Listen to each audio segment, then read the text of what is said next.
Next unit oscillation.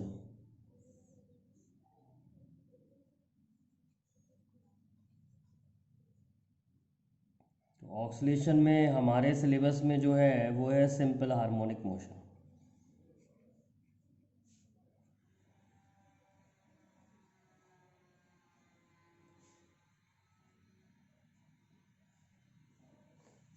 तो सबसे पहले देखते हैं बेटा पीरियोडिक मोशन क्या होता है।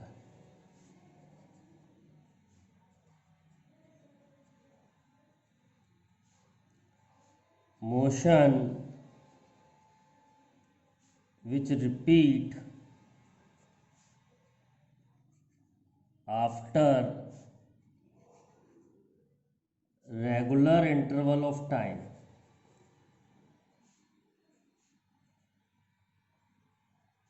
is called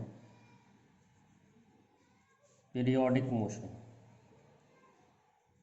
ऐसा मोशन जो एक रेगुलर इंटरवल और टाइम बाद रिपीट करे उसे पीरियोडिक मोशन कहते हैं। Example rotation of earth.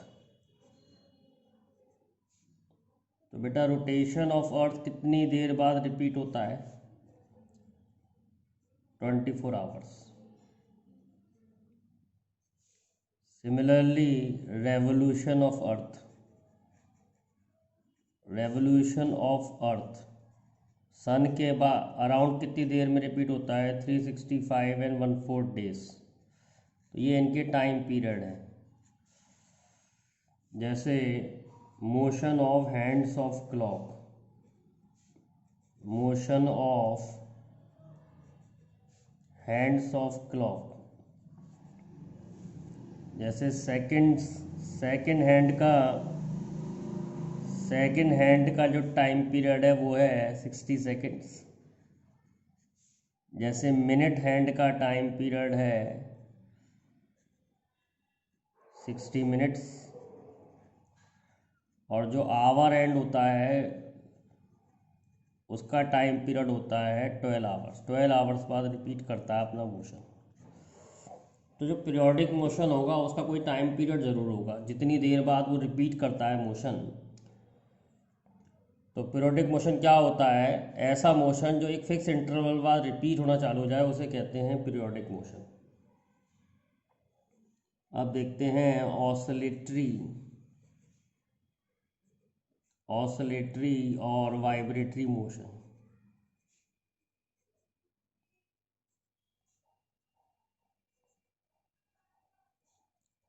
बेटा to and fro motion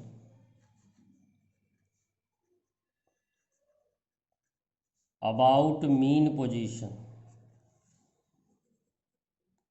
to and fro motion about mean position is called oscillatory motion. ऐसा मोशन जो मीन पोजीशन के अबाउट होता हो उसे ऑसिलेटरी मोशन कहते हैं।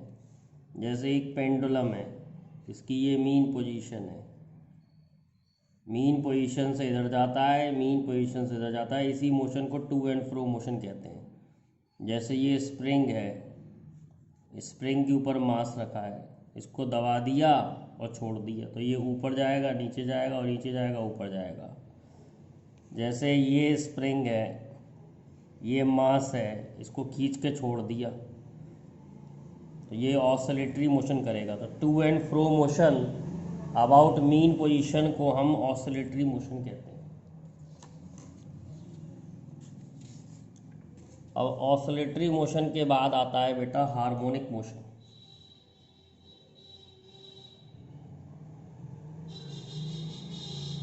हार्मोनिक मोशन क्या होता है? Motion which can be expressed in terms of sine and cosine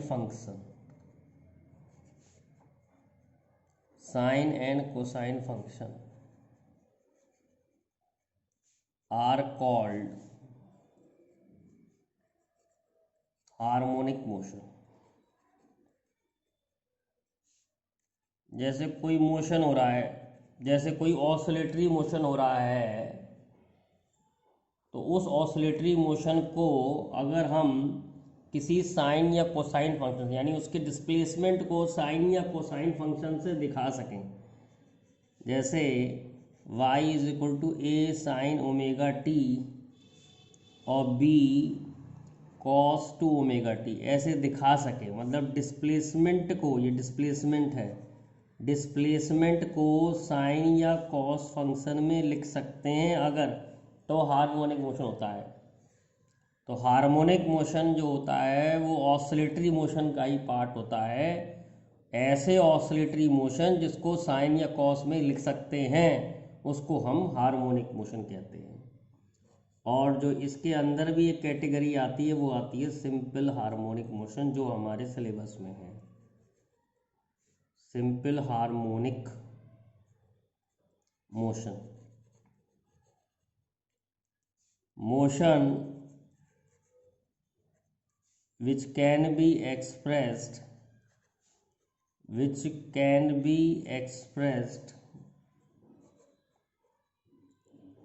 in terms of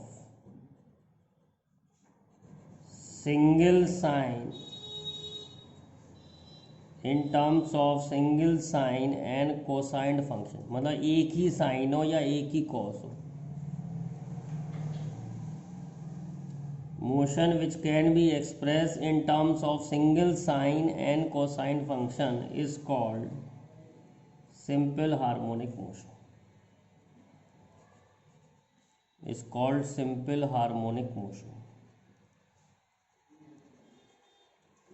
जैसे y is equal to A sine omega T, तो एक ही साइन फंक्शन में लिखा है इसे, बॉडी का डिस्प्लेसमेंट एक ही साइन फंक्शन में है, तो ये सिंपल हार्मोनिक है। या y is equal to A cos omega T, ये भी एक सिंपल हार्मोनिक मोशन है। अब देखते हैं डेरिवेशन ऑफ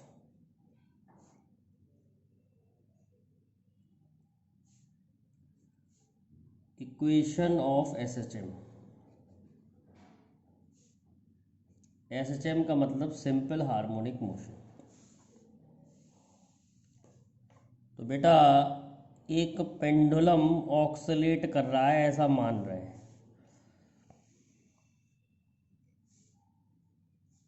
एक पेंडुलम ऑक्सिलेट कर रहा है, इसे मीन पोजीशन कहते हैं। तो पहले ए पर है, फिर बी पर गया, फिर लौट के आया सी पर, फिर डी पर गया, फिर ई पर लौट के आ गया। तो ये एक ऑक्सीलेशन हो गया। अब हम क्या कह रहे हैं, जितनी देर में पार्टिकल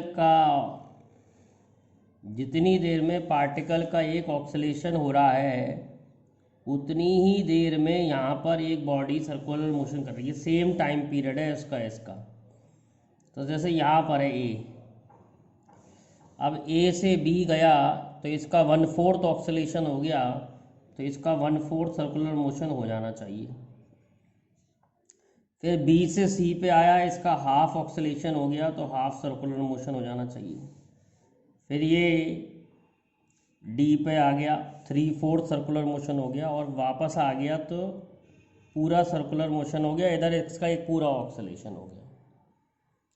अब हम ये दिखाएंगे कि ये दोनों मोशन बिल्कुल एक तरह के हैं, तो हम इसकी सहायता से इसकी इक्वेशन ड्राइव करेंगे। मान लो बेटा एक बॉल घूम रही है, बॉल, तो और तुम यहाँ से एक लाइट को फेंक रहे हो, यहाँ से लाइट जा रही है, और ये स्क्रीन है, ये स्क्रीन है बेटा। अभी बॉल पहले यहाँ पर है तो उसकी शैडो यहाँ बनेगी, जब बॉल यहाँ आएगी तो शैडो यहाँ बनेगी, जब बॉल यहाँ आएगी तो शैडो यहाँ बनेगी, इससे ऊपर तो शैडो जा नहीं सकती। फिर बॉल नीचे आएगी तो शैडो नीचे आएगी, फिर बॉल यहाँ आएगी तो शैडो फिर यहाँ आ जाएगी। बॉल यहाँ जाएगी तो शेडो यहाँ चली जाएगी, बॉल यहाँ आएगी तो शेडो यहाँ आ जाएगी। तो शेडो पहले ऊपर जा रही है, शेडो फिर नीचे आ रही है, फिर नीचे जा रही है, फिर ऊपर जा रही है। तो शेडो का मोशन ऐसा ही नहीं है जैसे इसका मोशन है। तो अगर हम शेडो के मोशन की इक्वेशन निकाल लें तो हम एसएचएम की भी इक्वेशन निकाल सकते हैं। तो मान लो अभी डिस्प्लेसमेंट जो है मीन पोजीशन से वो वाई है, तो मीन पोजीशन से, ये मीन पोजीशन है, अभी यहाँ पर है कोई, तो इसका डिस्प्लेसमेंट जो है वो वाई है, ये डिस्प्लेसमेंट वाई है। और जो मैक्सिमम डिस्प्लेसमेंट है, ये मैक्सिमम डिस्प्लेसमेंट है, इसको मैं एम्पलीट्यूड मान रहा हूँ ए, तो ये एम्पलीट्यूड हो गया ए। अगर बेटा ये ए है तो ये भी तो ए ही होगा, क्योंकि ये रेडियस है तो ये भी तो रेडियस ही होगा, तो ये भी ए होगा। मान लो ये एंगल थीटा है, तो बताओ बेटा, थोड़ी ट्रिग्नोमेट्री लगाते हैं, वाई अपॉन ए क्या होगा, साइन थीटा हो जाएगा। तो वाई हो जाएगा ए साइन थीटा। और हमने पढ़ा है इसकी अगर एंगुलर वेलोसिटी अगर ओमेगा है घूमने की, तो एंगुलर वेलोसिटी होती है एंगल अपॉन टाइम। तो थीटा जो होता है वो होता है ओमेगा टी। तो y is equal to A sine omega T. तो ये है इक्वेशन ऑफ एसएचएम। अब मैंने आपको बताया था अगर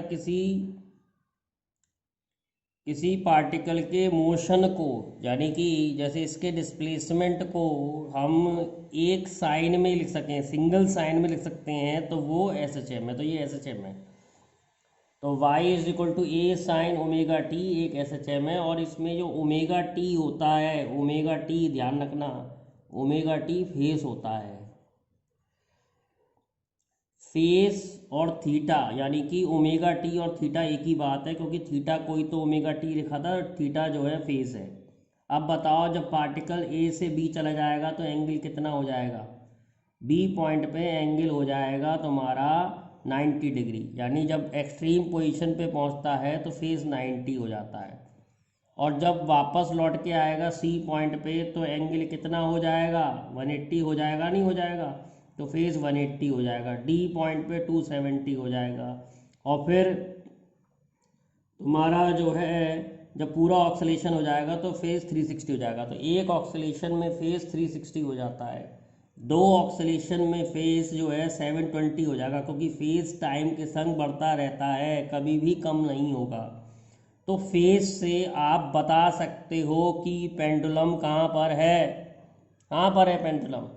सपोज जो है फेस एंगल 120 डिग्री है, तो पेंडुलम कहाँ होगा, देखो 90 तो यहाँ पर हो गया, यानी बी पोजीशन को पार कर चुका होगा।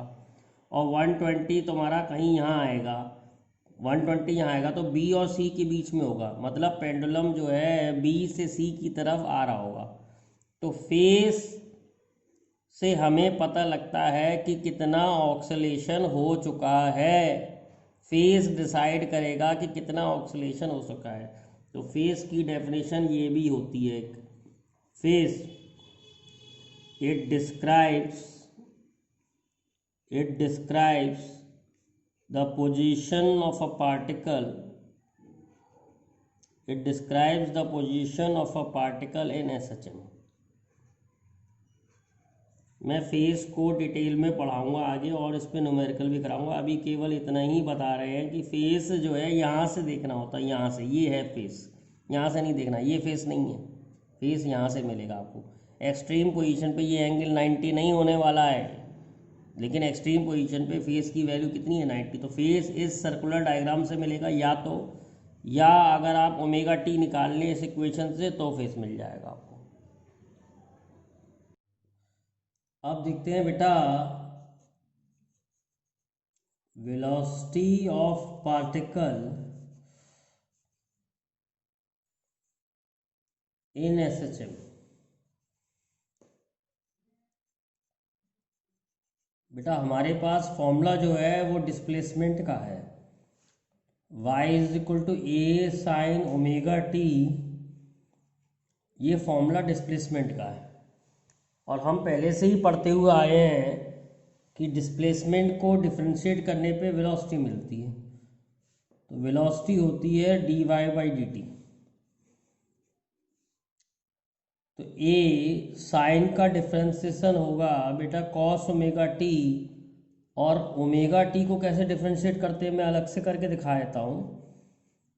ओमेगा टी को कैसे डिफरेंशिएट करते हैं, तो ओमेगा ऐसे ही रहेगा, पावर आगे जाएगी, पावर में से 1 माइनस हो जाएगा, तो टी की पावर 0 1 होता है तो ओमेगा आ जाएगा। तो बेटा ओमेगा टी का डिफरेंशिएशन ओमेगा होता है। चेन रूल लगाया है मैंने। अगर आपको डिफरेंशिएशन नहीं आता तो पहले डिफरेंशिएशन की वीडियो देख लें, मैथ्स एंड फिजिक्स में दे रखी है।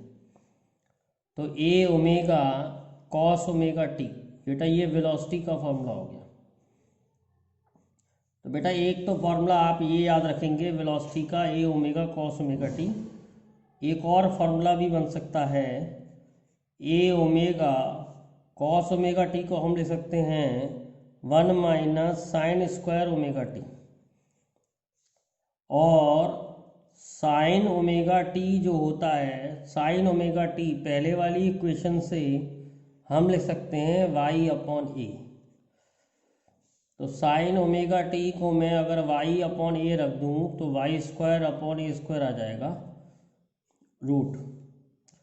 तो जब मैं सॉल्व करूंगा तो ये आ जाएगा बेटा ए ओमेगा a² माइनस y²/a।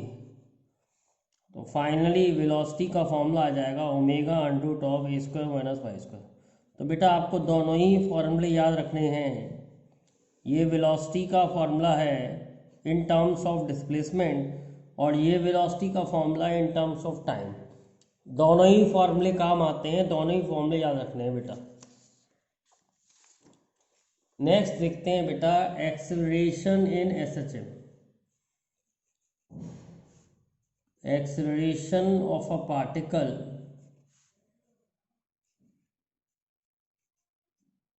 इन एसएचएम। तो वेलोसिटी का फॉर्मूला है ए ओमेगा कॉस ओमेगा टी। हमने पढ़ा है एक्सेलेरेशन जो होता है वो वेलोसिटी का डिफरेंशिएशन होता है। तो एक्सेलेरेशन होता है dv/dt। तो ए ओमेगा कॉस ओमेगा टी का बेटा हो गया माइनस साइन ओमेगा टी, फिर हम ओमेगा टी को डिफरेंशिएट करेंगे तो बेटा ओमेगा आ जाएगा, तो माइनस ओमेगा स्क्वायर ए साइन ओमेगा टी। आपको बेटा दोनों ही फॉर्मूले याद करने पड़ते हैं। एक तो टाइम के संग आ गया एक्सेलरेशन का वेरिएशन, और ए साइन ओमेगा टी आपको अभी पहले ही बताया था, ए साइन ओमेगा टी डिस्प्लेसमेंट होता है। तो एक्सेलरेशन जो होता है वो बेटा नेगेटिव ऑफ डिस्प्लेसमेंट होता है। Acceleration is proportional to negative of displacement, condition of SHM कहते हैं इसे। कंडीशन ऑफ एसएचएम मतलब कोई भी एसएचएम जब माना जाता है जब एक्सेलरेशन जो होता है डिस्प्लेसमेंट के प्रोपोर्शन होता है और डिस्प्लेसमेंट के अपोजिट होता है, जब ही हम बॉडी को कहते हैं एसएचएम कर रही है। Force in SHM, force in SHM. तो फोर्स का फॉर्मूला बेटा होता है ma, और एक्सेलरेशन हमने निकाला है माइनस ओमेगा स्क्वायर y। तो फोर्स का फॉर्मूला हो गया minus m omega square y।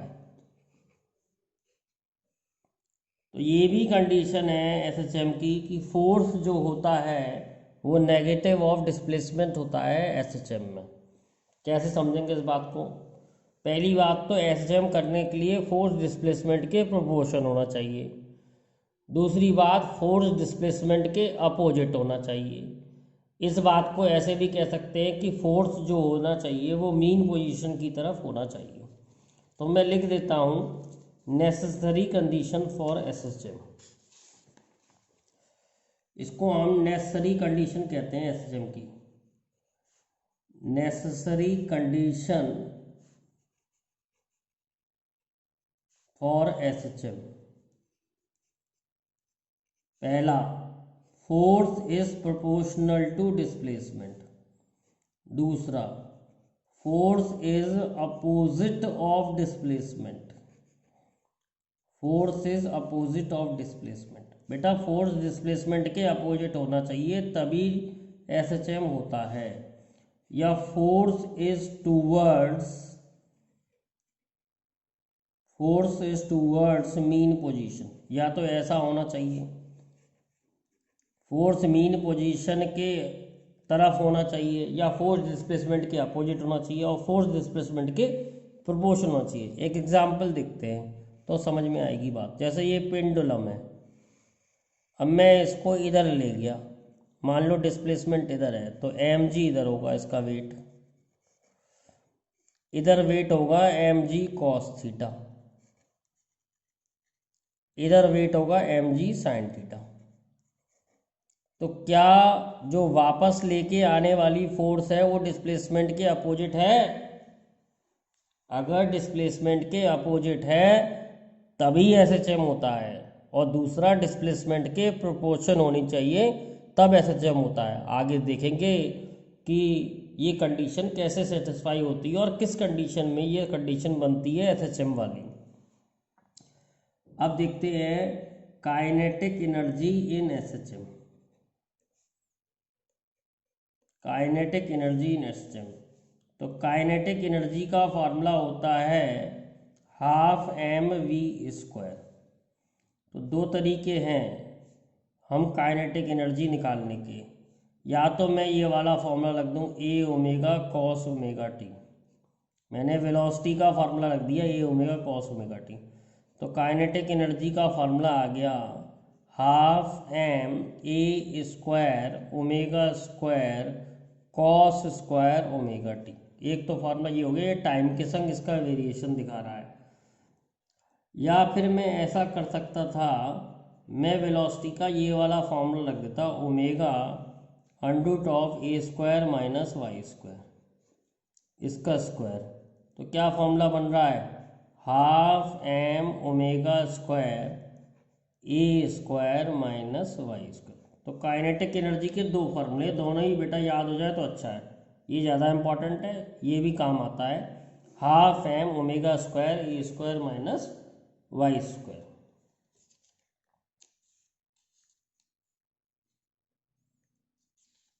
अब नेक्स्ट देखते हैं potential energy in SHM. Potential energy in SHM,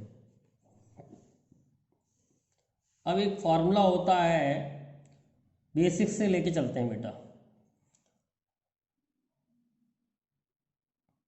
change in potential energy is equal to negative of work done by conservative force. ये formula बेटा आपको potential energy की definition बताई थी work power energy में, यानी ये डेफिनेशन ऑफ पोटेंशियल एनर्जी है। Definition of potential energy, change in potential energy negative of work done by conservative force. तो चेंज इन पोटेंशियल एनर्जी को हम एफ डी वाई लिख सकते हैं, वर्क को मैंने ओपन कर लिया एफ डी वाई। तो change in potential energy is equal to negative of conservative force. अब मैं क्या करता हूँ, यहाँ पर फोर्स का फॉर्मूला रख देता हूँ minus m omega y dy। तो चेंज इन पोटेंशियल एनर्जी का फॉर्मूला आ गया m ओमेगा² y dy। तो नेट पोटेंशियल एनर्जी निकालने के लिए मुझे इंटीग्रेशन करने पड़ेगा, जीरो से लेके u, जीरो से लेके y, लिमिट्स रख दी मैंने, जीरो से y और जीरो से u। तो du का इंटीग्रेशन u हो गया जीरो से लेके u, और m ओमेगा² y का इंटीग्रेशन हो गया बेटा y²/2, लिमिट जीरो से y। तो u minus zero is equal to m omega y²/2 minus 0²/2।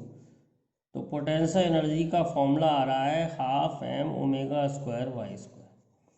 तो बेटा लास्ट में पोटेंशियल एनर्जी का जो फॉर्मूला निकला वो निकला half M omega square Y square. तो ये पोटेंशियल एनर्जी का फॉर्मूला है एसएचएम में।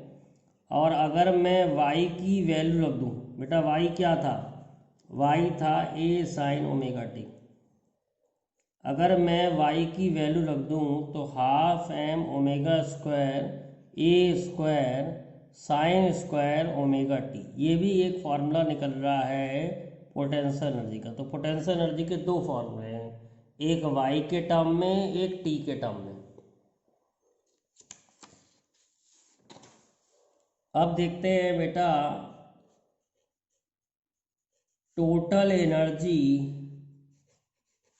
इन एसएचएम। तो हमने पढ़ा है टोटल एनर्जी क्या होती है, kinetic energy plus potential energy. तो टोटल एनर्जी जो आएगी वो आएगी हाफ एम ओमेगा स्क्वायर ए स्क्वायर माइनस वाई स्क्वायर। ये तो मैंने रख दिया काइनेटिक एनर्जी का टर्म, और फिर मैंने रख दिया half M omega square Y square, ये पोटेंशियल एनर्जी का। तो टोटल एनर्जी आई हाफ एम ओमेगा स्क्वायर ए स्क्वायर। तो ना तो मास बदल रहा है, ना ओमेगा बदल रहा है, ना ए बदल रहा है, तो टोटल एनर्जी कांस्टेंट आई है। तो ये भी एक कंडीशन है एसएचएम में कि in SHM total energy remain constant. लिख लो इस बात को, in SHM simple harmonic motion total energy काम आएगी आगे, टोटल एनर्जी रिमेन कांस्टेंट।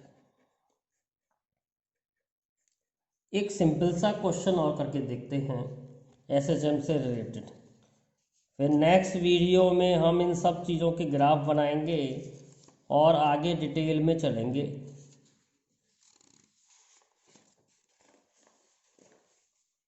बहुत सिंपल सा क्वेश्चन देखते हैं, if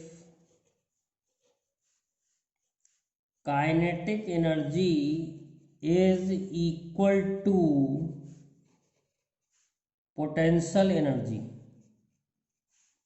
find displacement of particle, find displacement of particle and phase of particle.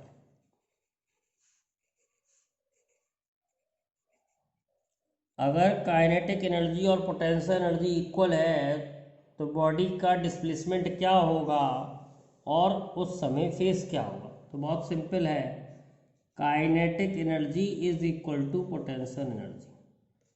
तो काइनेटिक एनर्जी का फॉर्मूला होता है हाफ एम ओमेगा स्क्वायर ए स्क्वायर माइनस वाई स्क्वायर, और पोटेंशियल एनर्जी का फॉर्मूला होता है half M omega square Y square. तो half M omega square cancel हो गया, a square minus y square is equal to y square, 2y square is equal to A square, तो y square is equal to A square by 2, Y is equal to A by root 2। तो ये displacement आ गया। अब हमें निकालना है face. तो face कैसे निकालते हैं, फेस बेटा कई तरीके से निकालते हैं। जैसे y is equal to A sine omega T होता है, तो बेटा ओमेगा टी फेस होता है, ध्यान रखो ओमेगा टी फेस होता है। तो अगर मैं y की वैल्यू सब्स्टिट्यूट कर दूं जो मैंने निकाली है, y is equal to A by root 2 is equal to A sine omega T, तो ओमेगा टी फेस है, तो 1 बाई root 2 is equal to sine omega T. तो ओमेगा टी की क्या वैल्यू होगी कि 1 बाई रूट 2 आ जाए। तो बेटा ओमेगा टी की जो वैल्यू होनी चाहिए, एक होनी चाहिए 45 डिग्री और एक होनी चाहिए 135 डिग्री, दोनों ही वैल्यू उस पर 1 बाई रूट 2 आता है। अगर आपको ये एंगल्स की वैल्यू निकालना नहीं आती तो इसकी वीडियो भी देख सकते हैं, मैथ्स एंड फिजिक्स में समझाया हुआ है। साइन ओमेगा टी की वैल्यू 1 बाई रूट 2 कब आती है, एक 45 डिग्री पे आएगी, एक 135 डिग्री पे आएगी, ठीक है। तो ये फेस हो गया 45 डिग्री और 35 डिग्री, फेस हो गया 45 डिग्री और 135 डिग्री, दो फेस हो गए।